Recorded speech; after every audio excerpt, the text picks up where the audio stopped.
Shalom. According to the scriptures, we live under a firmament that is shaped like a dome, and there is a wall that's going around that firmament, that actually a wall of ice that holds us back from destruction, from water and wind that's going to and fro throughout the earth. Okay, and I will show you some scriptures eventually, but this is what it looks like. That firmament that we are encased in. Let me go ahead and blow this up so you can kind of see what it looks like. Here's one picture of the firmament. If you can see this right here, how it's shaped like a dome, like a globe.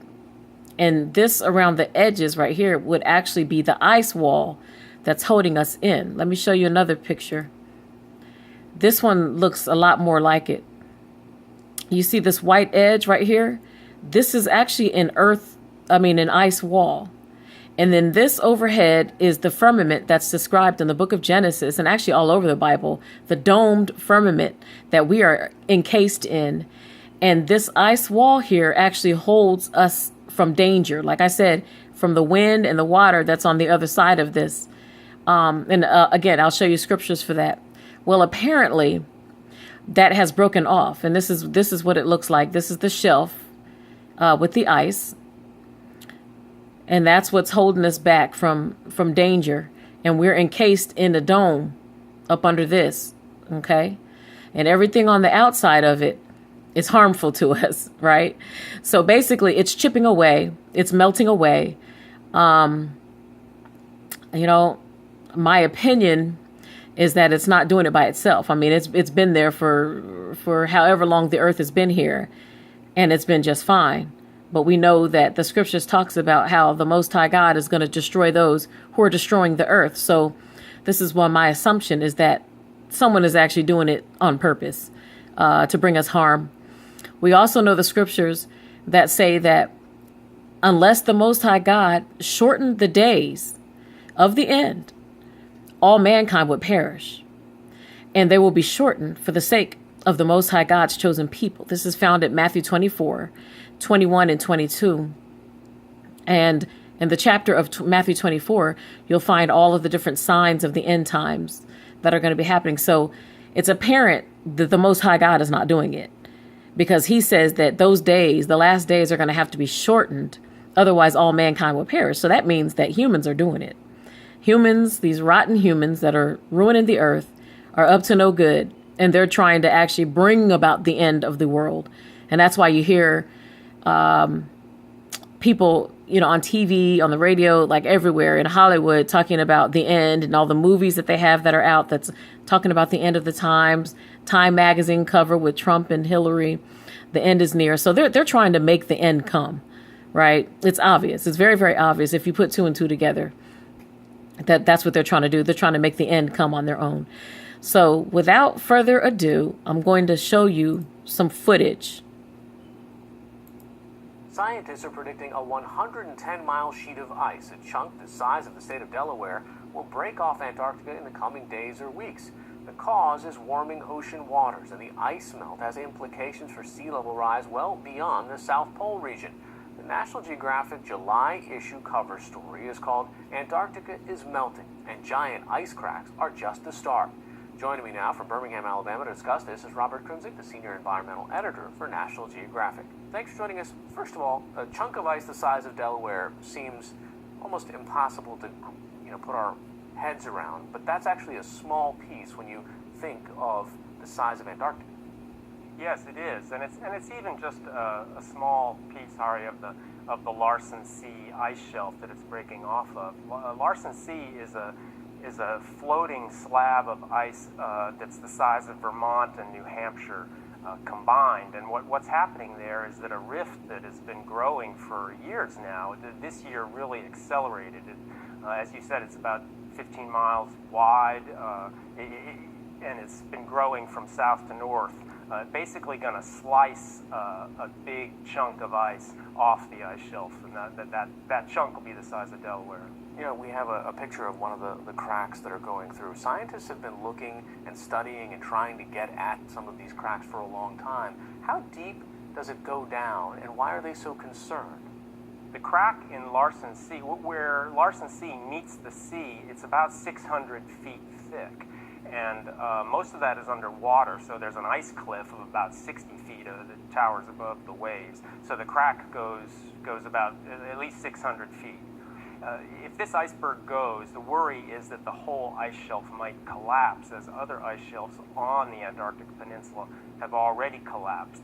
And ice shelves there and elsewhere around Antarctica are really kind of the canaries in the coal mine, that they're a sign of what's happening all over, which is that Antarctica is melting faster than scientists had expected. So this isn't just about the fact that the ice is already in the water and it's just melting in a glass of water, say. We're actually adding new ice cubes to that glass, which is what makes the sea level rise.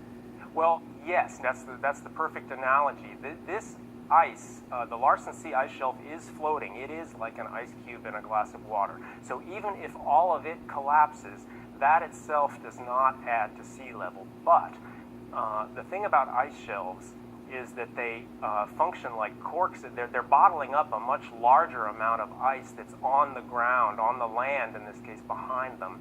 And when that's the glaciers that are carrying ice from the interior of Antarctica towards the sea.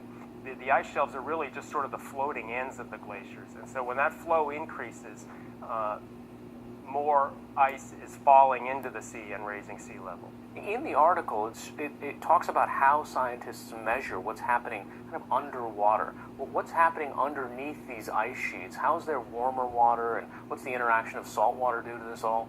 Well, the big thing that's been happening in recent years is that warmer ocean water, and when I say warmer, I don't mean really warm. We're talking about 4 or 5 degrees above freezing. That water is penetrating further up towards the coast of Antarctica under the ice shelves, and it is undermining the ice shelves. It's melting them and thinning them from below and weakening them. You know, you have a large map that you have in the National Geographic article that kind of puts this in perspective, and there's areas of kind of purple that are the areas that are kind of floating off, and then there's a couple of patches of red where it's really happening at an incredible rate. Tell us about how fast it's happening in, say, the Pine Glacier.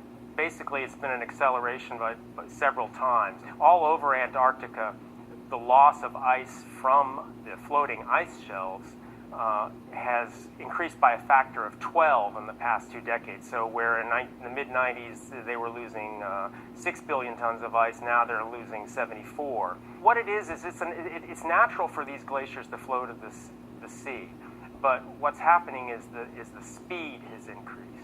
Robert Krunzig, the Senior Environment Editor for National Geographic. Thanks so much for joining us. Thank you, Hari. Interesting, huh? So let me show you some scriptures. Let's take a look at Revelation chapter 7. And here it says, "After I saw 4 angels standing at the 4 corners of the earth. They were holding back the 4 winds." This is this wind that can harm us if that ice shelf is broken off. This will kill us all. Okay? And it says the angels, they were holding back the 4 winds of the earth to keep them from blowing on the land, the sea, or any tree. And then I saw another angel coming from the east with the seal of the living God. He cried out in a loud voice to the 4 angels who had been allowed to harm the land and sea, saying, "Don't harm the land, the sea, or the trees until we have put the seal on the foreheads of the servants of our God." Now, I did a video about the seal, having the seal. And that seal is important because that seal is what is going to protect those who the Most High God has chosen to as his elect, those who are going to escape the judgment that's going to be going on here in the earth. He's going to protect them. He says he's not going to let a hair on your head be bothered. You will see people fall at your left and your right hand, and you will be in the midst of them, and nothing will harm you. And that's in the book of Psalms. So you see, this is very dangerous. This shelf that is melting away, this means life or death. And then again in Matthew, we saw the scripture that was saying that if it wasn't for the Most High God stepping in on time, then everybody would be dead. And he's going to actually speed up the time and end it for the sake of the elect. And these people who are sealed, these people who have the seal of the Most High God on their foreheads, right? So let's take a look at another scripture here at Job 38:6. And it says, whereupon are the foundations fastened, or who laid the cornerstone thereof?